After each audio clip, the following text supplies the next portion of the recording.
Hello, everybody. Welcome to Recruit and Retain Part 2, the social media and data science behind building a loyal workforce. I am Susan McNichol, and I'm here with Jody B. Miller, and we are going to be presenting to you today. I'll go first, and I will be covering a lot of the social media that is behind recruitment marketing now, or should be if you don't have it in place. It's something you're going to want to have in place to really improve your recruitment marketing strategy and find those top candidates. And Jody, tell us about what you're going to cover. Sure. Thanks, Susan. Hi, everyone. Thank you so much for being here. I run a strategic and management firm, and I'm going to be talking about the data and science behind employee engagement and keeping your employees happy and engaged and on board so that they don't leave. So I'm going to jump off right now and let Susan get started, and you'll see me again real soon. So go ahead, Susan. Take it away. Okay. Okay, so this portion, as I mentioned, is about the social media section. My company is Strategic and Creative Marketing. We offer recruitment marketing services, employment branding, as well as marketing for sales to increase sales for products and services. So to start off with, this is just a little bit of background here with my company. And I've been 25 years in corporate marketing and recruiting.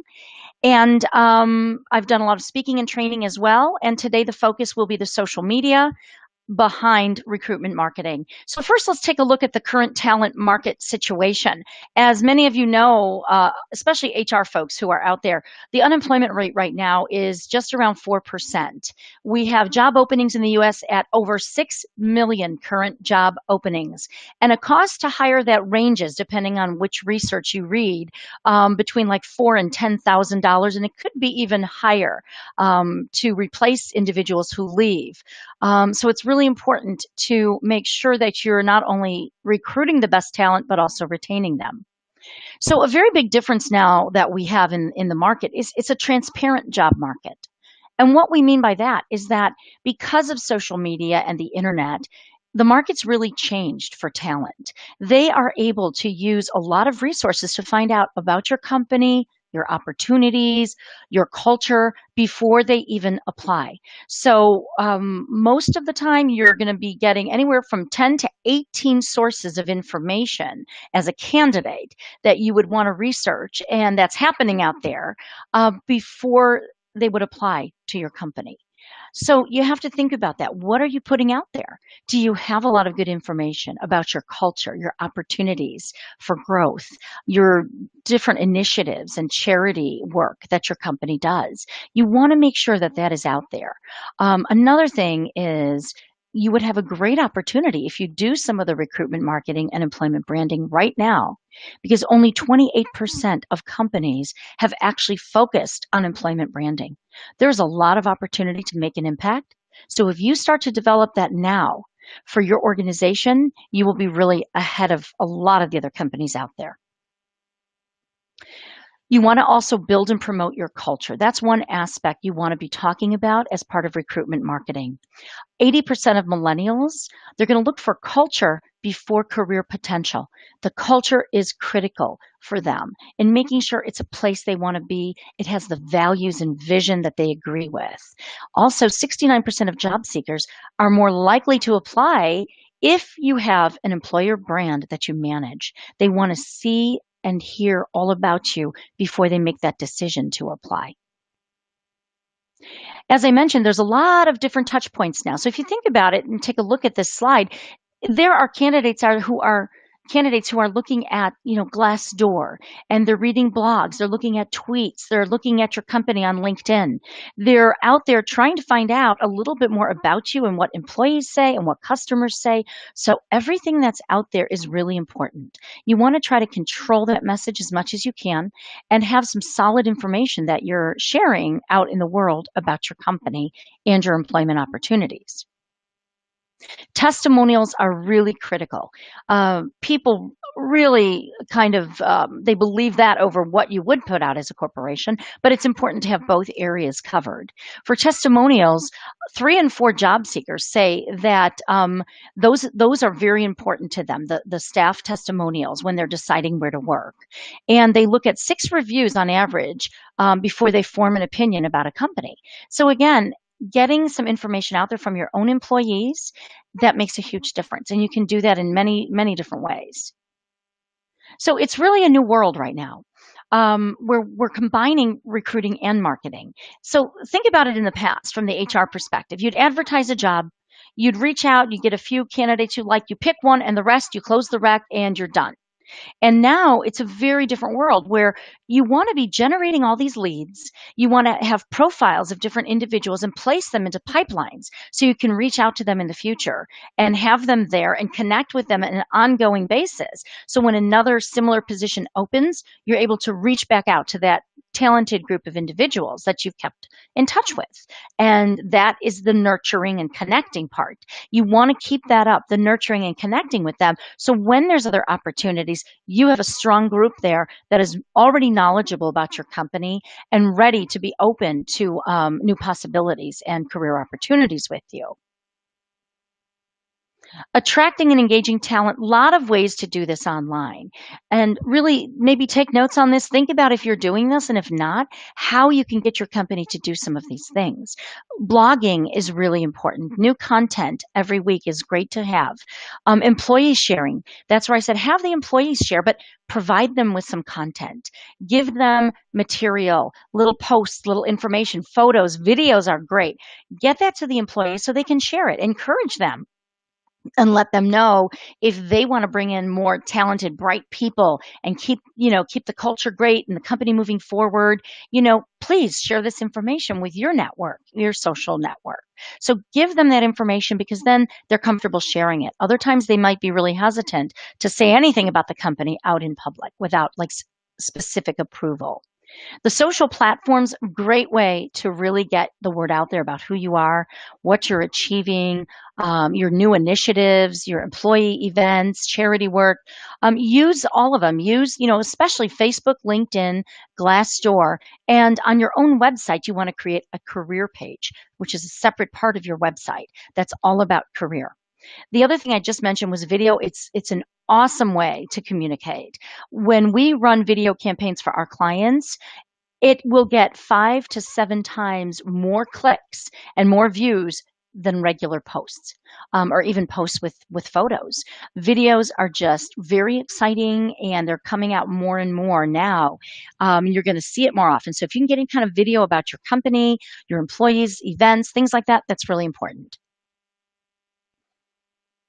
So when you take a look at some of these platforms, you're going to realize, why you have to have a strong presence on some of them and social media. With Twitter, there's 67 million US users right now, and half make 50,000 a year or more. So you kind of get a sense of who you're talking to in that audience. For LinkedIn, 133 million users, and half make 75,000 or more. 41% on LinkedIn are millionaires. So that's a very important stat to think about too in terms of who you're trying to target, which candidates, which types of jobs you're getting out there in the market. For Facebook, 400 million US users daily. And the range is 30 to 49 years old. And 59% of those are older than 50. So you have a whole range of choices just on these 3 main platforms on social media where you can promote your opportunities. So when you attract and engage talent on social, a couple of key little tips to keep in mind. For Facebook, what you can do, and most people don't know about this, we just spoke with a large audience of HR executives and only about 12 hands went up out of 150 people. When we asked, do you know that on Facebook, you can open up a special tab that's a jobs tab? Only 12 people knew about that. So I'm expecting a lot of you out there don't know about this, but if you go into Facebook, you can open up a separate tab that's a jobs tab. And then it allows you to create a job description. You can have an apply now button, and you can have questions that will be asked and an application that's completed and sent to you. And then what's great is when people are on Facebook, Facebook can serve up that job opening to people where there's a possible fit for a candidate for you. So it's like Facebook is doing a lot of the work for you, but you have to know how to open that jobs tab and then utilize it. For LinkedIn, you can actually create a new tab on your business page on LinkedIn, and it's a career page, separate but tied into your business page. It's an awesome place where you can add photos, video, job descriptions, company reviews, a lot of opportunity to create that on LinkedIn. It's a little bit of a fee on that, where the Facebook one is free. Also, website career page. When you have your website, create a separate page all about careers. Have on there testimonials, information about the different departments, your initiatives, that type of thing. And also Glassdoor reviews. Send out, as an HR person, send out to your teams. If you're happy here and you want to, have more people coming in and building our great company and our culture, please go to Glassdoor and share your review of our company. So that way you're helping to bring some of those positive reviews onto Glassdoor, because people will check there to learn about your company. When you do the social media, it's very important to remember this. And this is the same when we're working with clients who are marketing clients versus recruitment marketing clients, but it's the same idea. You don't want to just be sending out jobs only. This job is open, apply now, apply now. You don't want to do that. It's social media. So the social aspect is 70% of the information going out should be general information. So information about the industry, about trends, about the job market, about what's happening out there at different companies and in technology. You want to share general information that might be of interest to your talent pools. And then 20% can be company specific, where you send out, check out our new product that we've launched, or we've had a great new event that we're doing every year for charity, anything like that that's company specific. Then only 10% should be the actual jobs that are going out to everybody in the talent pool, where you're saying, hey, this job is open right now, apply now, type of thing. So that's the kind of nurturing you want to do. Just like on the marketing side, there's a lot of nurturing of leads. Here, you're nurturing candidates. And this is the way to do it. So a couple of different ideas too to go along with that. With nurturing, to give you ideas on the content, you can do things like on the left, it's an owner of a company just sharing about her experience about heading downtown for the certification that's going to help her company. And that's just like a little piece that she shared. You can also put out information about important topics of discussion and generate interest there about different topics that might impact your industry or your company. So this again goes in that 70%. And also, there's another one here where the owner of the company, she owns a law firm. She was at a little speaking event and she put that out there as well, just to, again, let people know what she's doing, where her business is headed. And then also you can put out information about just hot topics in the industry. So these are ways to really engage and nurture your whole list of pipeline talent that you have. Most of the ATS systems now, applicant tracking systems at medium and large size companies, they're going to have the ability to create pipelines and talent pools. So you want to make use of that. But even if you don't have that, you can use like a CRM tool and keep it for prospects, for new candidates, for recruiting in the future. So that's another way to do it, or even an Excel sheet just to keep track of some of these great candidates. Send out emails to keep in touch with them. It's a very valuable tool to use. It's going to help you to stay in touch with some of that top talent. So when a position opens, you're more able to quickly fill those roles. So now I'm going to turn that over to Jody B. Miller. And she is going to cover more detail about once you recruit these great people, how do you retain them? How do you keep it as a happy workforce and a great culture? Jody, take it away. Thank you, Susan. That was great information about streamlining your message and your brand in order to attract top talent. There's a lot of social media out there, and we need to make it all be seamless so that we can attract great talent. So hello, everyone. I'm Jody Miller. I'm going to move forward to sort of the data science that supports employee engagement so that they don't leave and that you keep them happy. A little background on me. I am the CEO of C2C Strategic Management. I have been doing recruiting and retention strategy work for 15 years. Before that, I was an investment banker for many years. So I've sort of been on many sides of a corporate world, and I did strategy for a lot of Fortune 100 companies and M&A work. So I understand sort of both sides of the table and the challenges that exist on trying to recruit top talent and also keeping them happy within the corporation. Before that, I ran a software company and I started my career in television. So I'm going to pop off of the webcam here so that you can look at the screens and we can jump right in. So I will be back with my face soon, but you will hear me. So just give me 1 second and we will just move on. So today we're going to talk about the science and data behind workforce happiness and basically how neuroscience does support employee happiness in the bottom line and how measuring data can actually help you keep your current employees engaged and happy. Now, I'm not a scientist, but I'm a big believer in the science, not only the neuroscience, but the behavioral psychology, which is another science that's related to keeping employees engaged and on board. I've been dealing with this for so long. I'm just a big, big believer in this being a key part of a company's strategy. So I think the first thing we need to say is the first question we need to ask is, what is the challenge here? Well, the challenge is keeping our employees engaged so that they don't leave. Because really, the cost of employee departures is huge. SHRM puts out more studies, and we track studies and data and all the science, and we're basically curators of a lot of this information, which we give out monthly.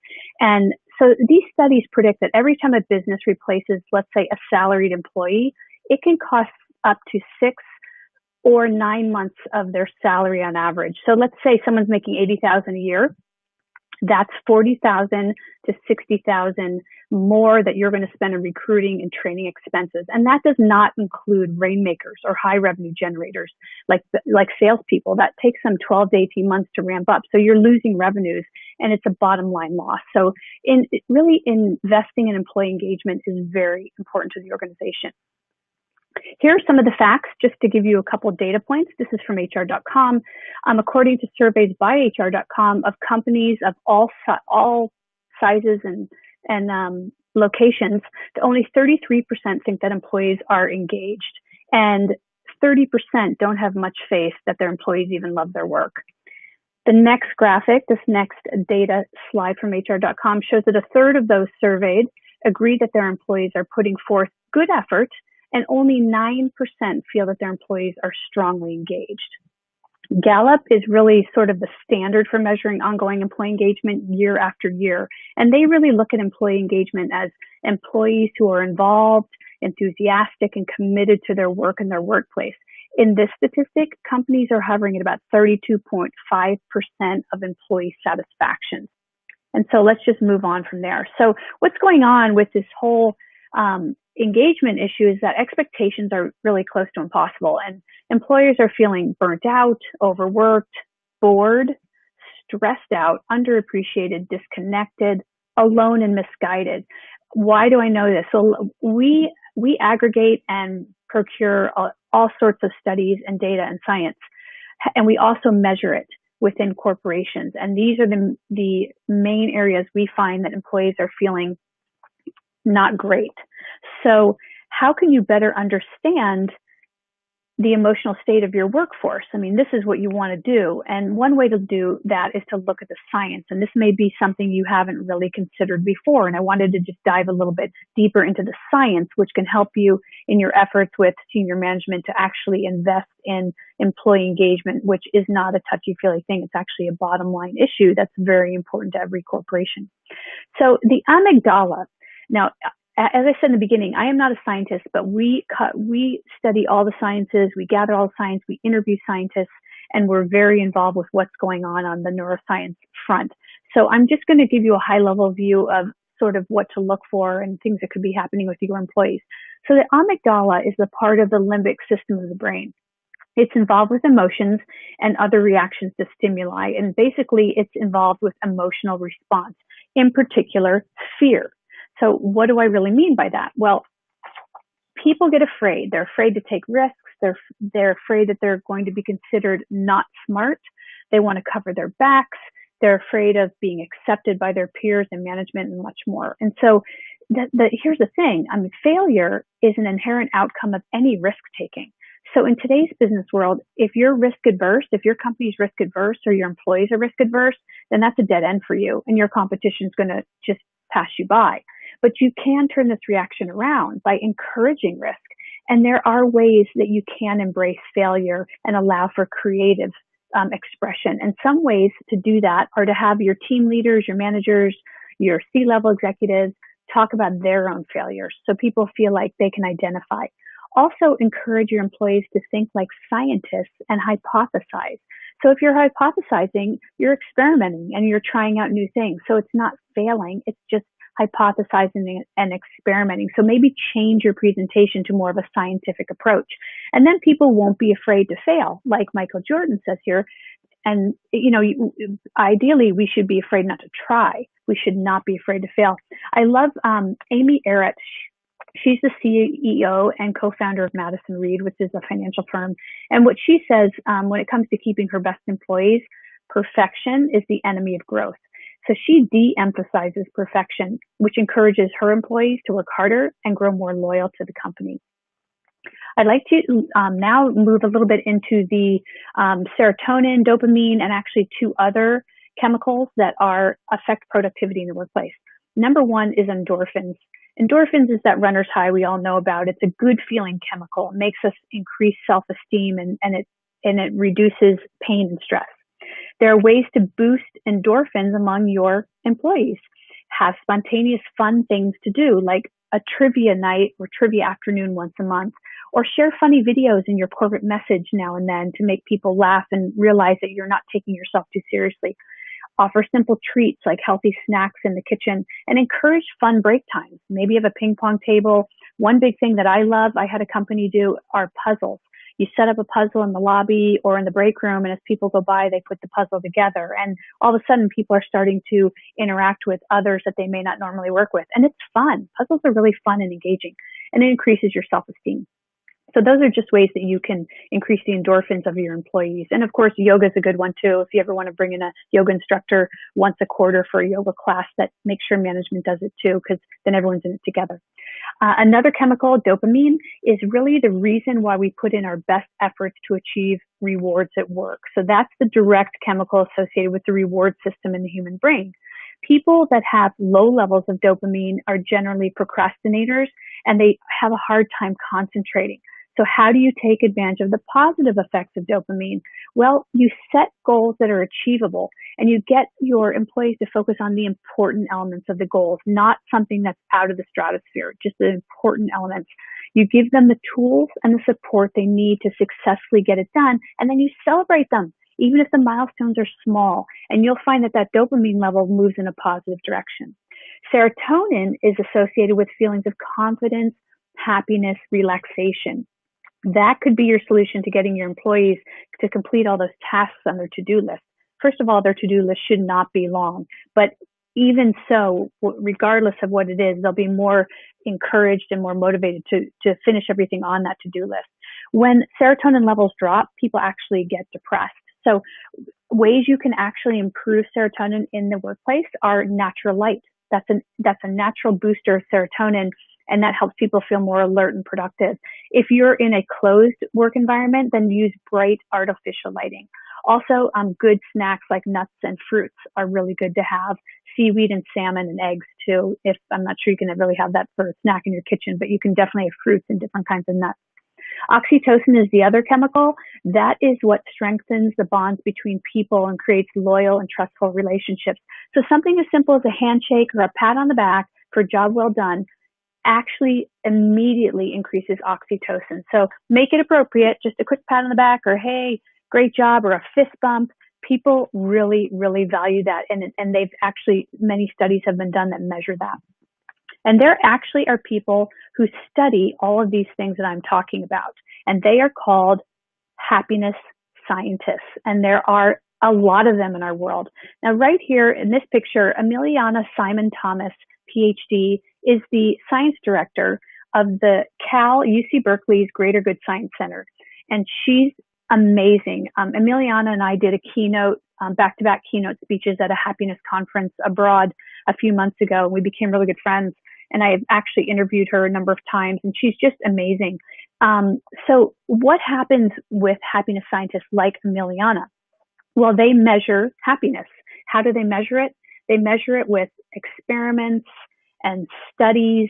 They use scanners and surveys. sensors, and observation. These are sort of the 6 ways that happiness scientists measure happiness in the workplace.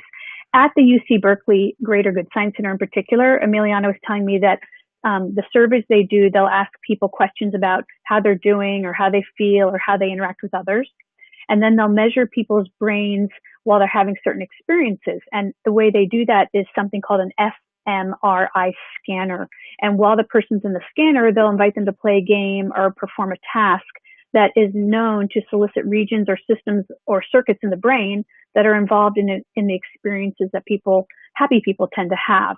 They'll also put sensors on the body. They'll measure changes in heart rate. They'll gather saliva samples. They'll look at activation in the neuroendocrine system as people are doing activities. And sometimes they just observe day-to-day utterances, expressions, style of speech, which tend to predict or influence how people will score on a measure of happiness. So these are all ways that scientists measure happiness. This is a really cool study, the John Tower study. It was a basketball study. And basically what he did was invite kids to play basketball. And he had 3 different scenarios. Scenario 1 was that everyone played on one team and they tried to get as many baskets as possible. The second scenario was that the group was broken up into 2 teams and they said, okay, let's see who can get the most baskets against the other team. And then the third was every person was for themselves, shooting as many baskets as possible. Well, the most motivating, inspiring, and enjoyable experience was number 2, when people were on a team and they were basically, it was called cooperation, so cooperative competition. That's where people had the best time. So basically what we're saying here is that you plus me is better than you versus me. So lots of stuff to think about in terms of studies and the actual neuroscience and the chemicals, but how can you really apply that to the workforce? Let's look at one example. Stress. This is a big one. This is everywhere in every office in everyone's lives. And so I wanted to at least focus on one of many, the stress in the workforce. How do you reduce stress, increase happiness, and promote productivity? So what you do to help balance the chemicals I've been talking about that can help get all of your employees into the flow, these are a few things you can do when it relates to stress. Encourage your employees to get more sleep. That's key. I know people try and overwork. They're first in, last out, last to leave, and they think that's so important. But sleep is so important. There are companies who have sleep pods. Maybe you have a sleep room, a nap room, and you make fun and say, have people write on there, hey, I took a 20-minute nap, and they get rewarded for it. So it's not looked at as a negative, because sleep makes you more alert, increases all the good chemicals that we talked about. Exercise, endorphins, key. Steve Jobs was known to take walks whenever he made main decisions with people, and that's when he became more alert, and it increased his endorphins and his sense of focus. And so I'm a big believer in exercise, and sometimes what you could do is have your team go for a walk during lunch and talk about a project they're working on. Ideas come from that. Creativity blossoms. Have people talk about their stress. That way they're more connected with others. So team people up maybe once a month, once a quarter, and talk about stressful situations and how they're dealing with it, and ask how others are dealing with it. Encourage people to breathe. We all hold our breath too much because we're so wound up.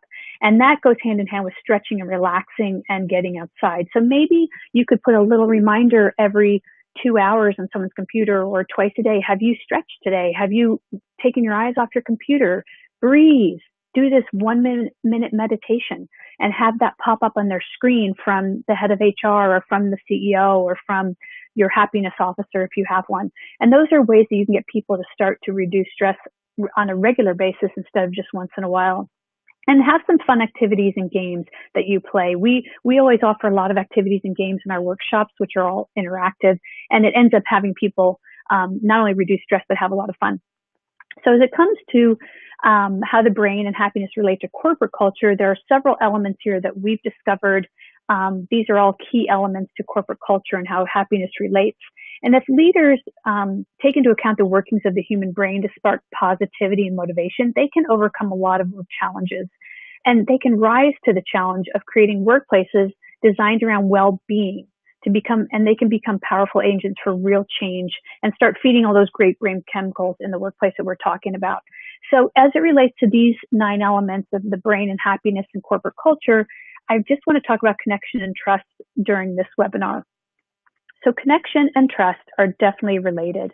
And here is a Harvard Business Review article about trust and connection based on research by Jack Zach and his team, which found that compared with people at low trust companies, people at high trust companies were 74% less stressed. They had over 100% more energy at work. They were 50% more productive, took many less sick days, were much more engaged, satisfied with their lives, and 40% had less burnout. That's pretty huge, and that affects the bottom line because they're more engaged and they're not going to leave. So basically what Jack did with his team was want to understand how company culture affected performance. So he actually measured the brain activity of people while they worked and developed a mathematical relationship between trust and economic performance. And he had to look for a neurological signal that indicated that trust, and that was the oxytocin we talked about, which is related to trust. So what he did was what I like to call the money study. And so the money study, which came before this one, was participants chose an amount of money to send to a stranger via computer. And they knew through this that the amount of money would triple. And they had to understand that the recipient may not share that windfall with them. So does the recipient keep the money, or is he or she trustworthy and share it with the sender? And then to measure the oxytocin, Jack and his colleagues drew blood before and immediately after they made the decision to trust if they were the sender or to be trustworthy if they were the receiver. And they never told the participants what the study was about. Well, they found that the more money people received, which would denote a greater trust on the part of the sender, the more oxytocin their brains produced. And the amount of oxytocin recipients predicted how trustworthy or how likely they were to share the money that they would be. And so, we can't exactly give people oxytocin, but ways we can affect that and positive things we can do in the workplace to increase trust and connectivity are, number one, recognize when someone is doing something well. Be specific and don't be predictable. Do it when you see it, what they're doing, and tell them right then, and then tell others about it. In Recruit Retain Webinar 1, I talked about the CEO of NextJump and the Avenger Award that they give out once a year for the employee who has been the most helpful to others throughout the year. And they get a fully paid vacation for their family for a week. It's a big, big award. So it's being more recognizing what others are doing well and doing for others. Also challenge your team in a positive way. It increases brain chemicals that create focus. It produces more trust and connectivity among not only individuals, but team members. I do a lot of this in my idea innovation workshop and have teams come up with their own solutions to creative and challenging problems. Then let people define their jobs. Trust them to know what they do best. You'll find that they may even increase their job responsibility because they feel they're really good at doing something that maybe you didn't notice. Also have clear and open communication, and then value the whole person. Celebrate someone beyond their job description.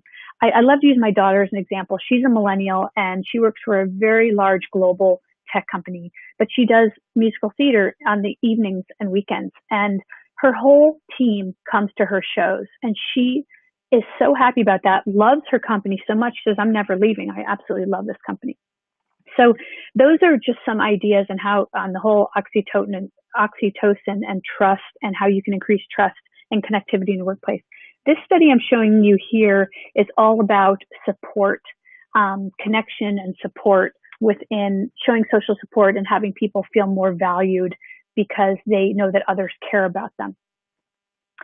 So once you have connection, trust, and social support, you can begin to move beyond an I-centered world. You can get past fear of risking and really begin to make a difference. So I love this quote, no man can become rich without himself enriching others. Basically, you become a servant leader. And that's the ultimate goal of what we want all our employees to be servant leaders. This gentleman is the CEO of Steel House. And Mark Douglas gives his employees a three-day weekend every single month and a $2,000 vacation bonus. He was quoted as saying he has almost zero turnover. So he's just doing something very special to reward and acknowledge his employees, let them know they matter, show social support, show caring, and his employees don't leave. Other companies are doing great things. Apple does a matching gift program where employees submit forms to their employers requesting that their donation to a nonprofit be matched by the company, and they'll match it. They also have volunteer grant programs. When employees donate their time to a nonprofit, they'll submit an application for Apple to donate money to the organization as well. Google does something called Google Serve, where they encourage their employees to leave their desk for a day to participate in service projects in their communities, anything from like cleaning graffiti to teaching prisoners. And they help them match their skills to specific nonprofits, and they allow them to use up to 20 hours of work time a year to volunteer. So last year, they ended up around the world doing more than 400 projects and over $50,000 of community work. They also do an employee gift matching program.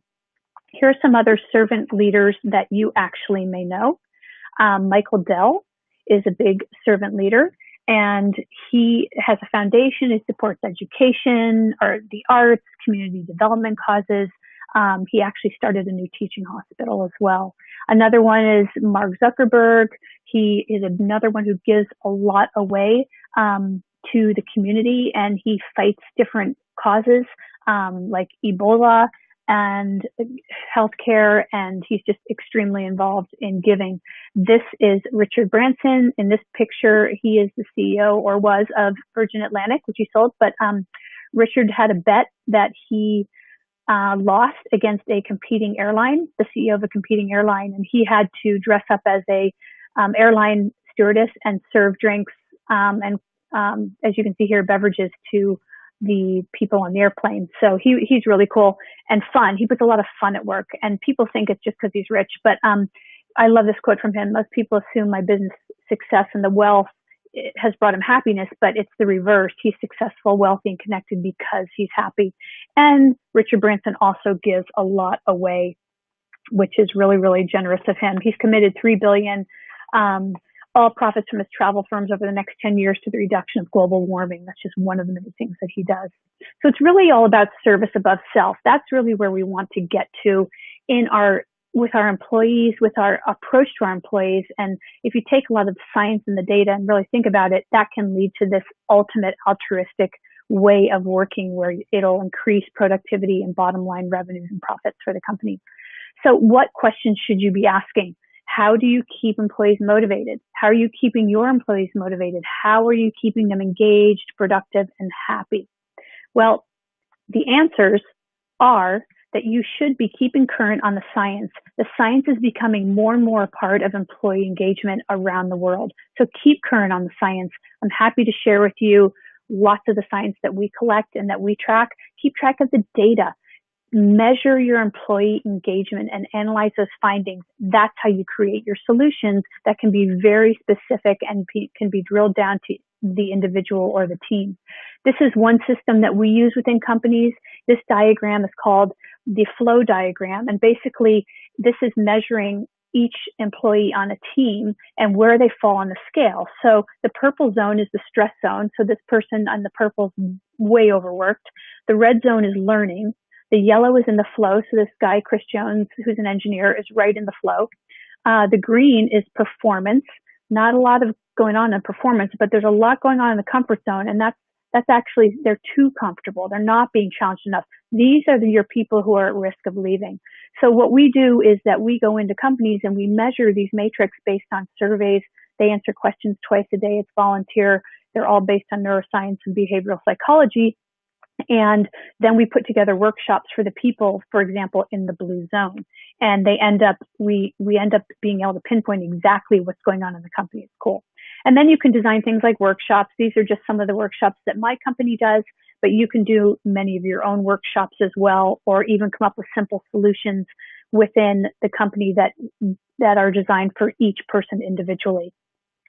So finally, I just wanted to say that this is a bulletin we put out every month. I'd love for you all to download a free copy. It's called Engage. It covers the science, the data, interviews with CEOs, change makers around the world, heads of HR, happiness officers.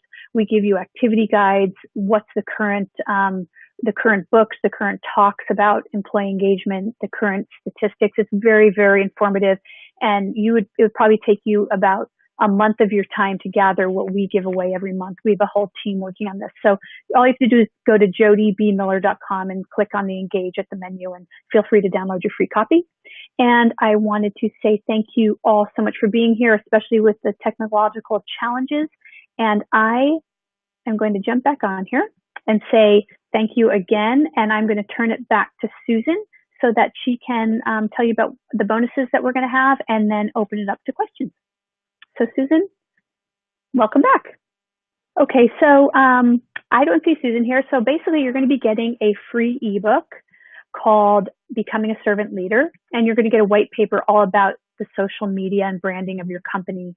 And you will also be getting the rebroadcast that we will make sure is edited properly based on when the technological issues came up. I'm looking at a few questions that have come up from the audience, and I see one here. Let's see. I see a few questions. Here, I'll just answer the ones that are addressed to me. Jody, how do you use the data from your employee happiness measurement system? Well, we use the data. We measure it once a month. We go over the dashboard. There's more than just that chart that you see. There are these 7 pillars that we actually measure. And then we go in and we go through the dashboard. We identify the exact employees and we put together workshops, or we put together one-on-one sessions that are designed to address the issues that any particular employee is having. So that's really what we do. Another question you had for me was, can you send us some more data on the science? Sure, I'd be happy to. If you go to jodybmiller.com, the engage button, you can download the first copy that has a lot of science in it. I'd be happy to forward you to my podcast, which is called Misogi Radio, MISOGI Radio.com. And if you scroll down to Emiliana Simon Thomas, who I talked about, she did an hour interview with me all about a lot more science than I talked about today. So feel free to go there and just listen to that interview, which would be helpful. And so those are the questions that I see from me. I see a few for Susan here, and we might be having a few technical issues of having Susan jump back on, but I wanted to thank everyone for being here from both Susan and I, and we look forward to staying in touch with you. Please reach out to either of us if you need anything, more information, if we can be helpful to you in any other way. Thank you for being part of Recruit and Retain webinar part 2, and we hope you have a great, great week. Take care.